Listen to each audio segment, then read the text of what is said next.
From Lincoln's tragic death to Reagan's near-fatal encounter, the history of assassination attempts on U.S. presidents is filled with dark, chilling moments. In this video, we explore the harrowing stories behind the plots, failed attempts, and shocking moments that forever changed American history. Segment 1. Andrew Jackson, the first attempt. It's January 30th, 1835. Andrew Jackson, a war hero known for his fiery temper, becomes the first sitting president to face an assassination attempt. Richard Lawrence, a man who believed Jackson was keeping him from a vast fortune, approaches Jackson as he leaves a funeral. Lawrence pulls out a pistol, aims at Jackson, and pulls the trigger. The shot misfires. Panicked, Lawrence draws a second pistol. Another misfire. 2 shots, 2 failures. Jackson, in a rage, attacks his would-be assassin with his cane.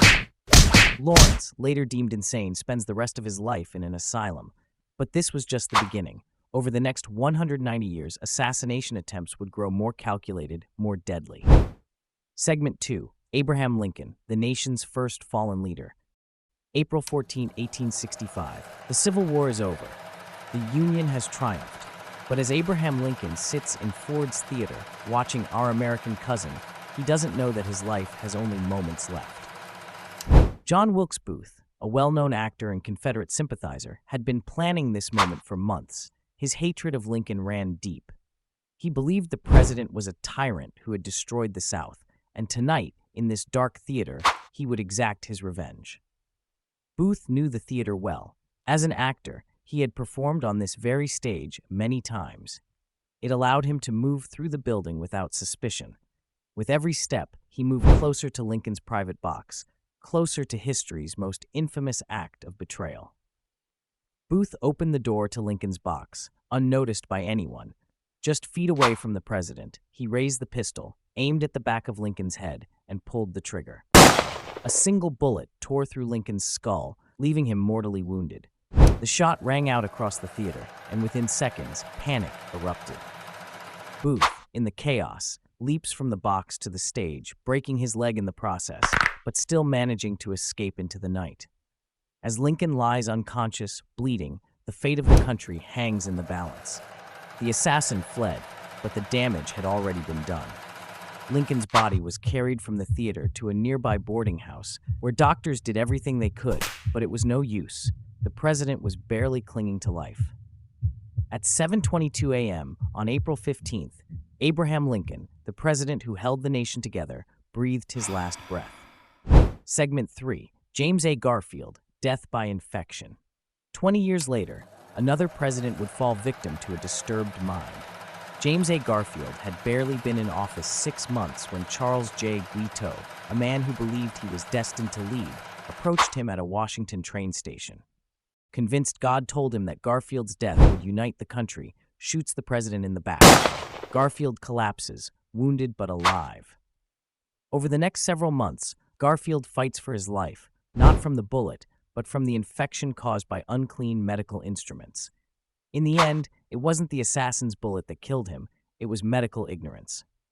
Guiteau was executed for his crime, but the nation mourned the loss of a man who never had the chance to lead. Segment 4. William McKinley, the Anarchists' Plot. It's September 6, 1901. President William McKinley is attending the Pan American Exposition in Buffalo. The mood is festive, but among the crowd is Leon Czolgosz, an anarchist with a deadly mission. Czolgosz, hiding his revolver beneath a handkerchief, waits for his moment. When McKinley reaches out to shake his hand, Czolgosz shoots the president twice at point-blank range. McKinley, like Garfield before him, holds on for days before succumbing to gangrene. For the third time in just over 30 years, America has lost a president to violence. Segment 5. Theodore Roosevelt, the speech that saved a life.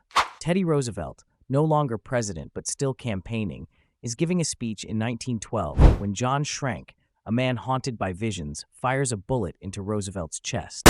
Schrank believed that Roosevelt's third-term campaign was an affront to democracy. Roosevelt doesn't fall. In fact, he barely flinches. The bullet was slowed by a thick manuscript of his speech and a metal glasses case. Roosevelt, wounded but defiant, continues speaking for 90 minutes. Schrank, unlike some others, didn't claim divine visions or grandeur.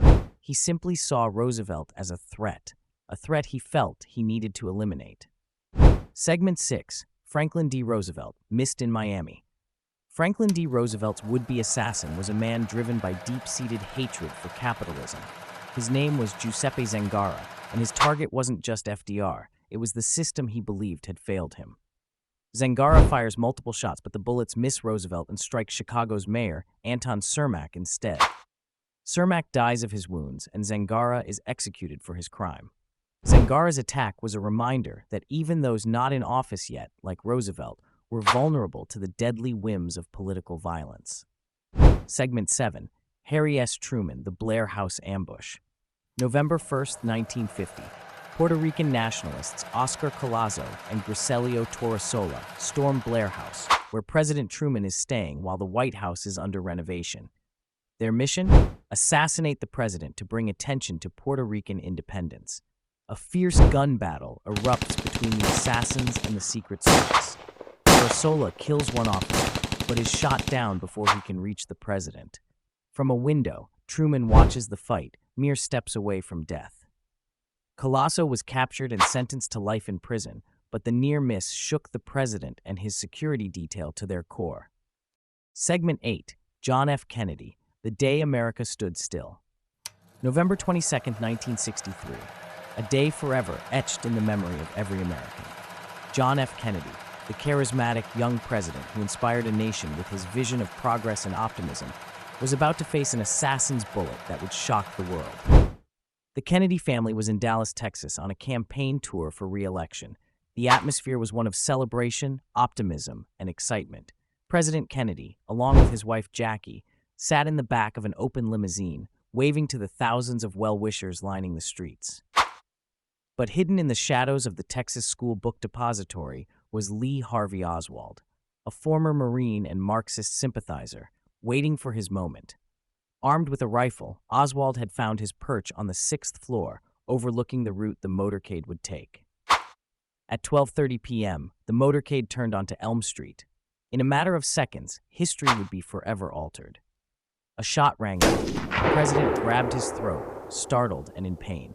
Seconds later, a second shot, a fatal shot, struck President Kennedy in the head. His body slumped into the arms of his horrified wife, Jackie, as the motorcade sped away toward Parkland Memorial Hospital. The streets of Dallas erupted into chaos. Eyewitnesses were frozen in shock. Some ducked for cover, others tried to make sense of the horrifying scene unfolding before their eyes. The President of the United States, the leader of the free world, had just been shot in broad daylight. At 1 p.m., just 30 minutes after the shooting, President John F. Kennedy was pronounced dead.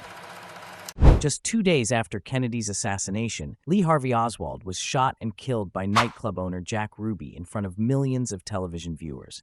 The truth behind the assassination would forever be obscured by conspiracy, speculation, and unanswered questions. JFK's assassination remains one of the most pivotal moments in American history. It was the day hope was silenced, and the nation lost a leader who had promised to take it to the stars. 4 U.S. presidents have fallen to the hands of assassins: Abraham Lincoln, James Garfield, William McKinley, and John F. Kennedy. Their deaths left scars on the soul of the nation, each one marking a turning point in American history.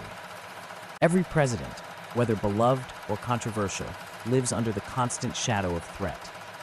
The duty to lead the nation comes with the risk of becoming a target. Whether from lone wolves, extremist groups, or political unrest, each attempt on a president's life is a stark reminder of the fragility of democracy and the fine line between power and peril.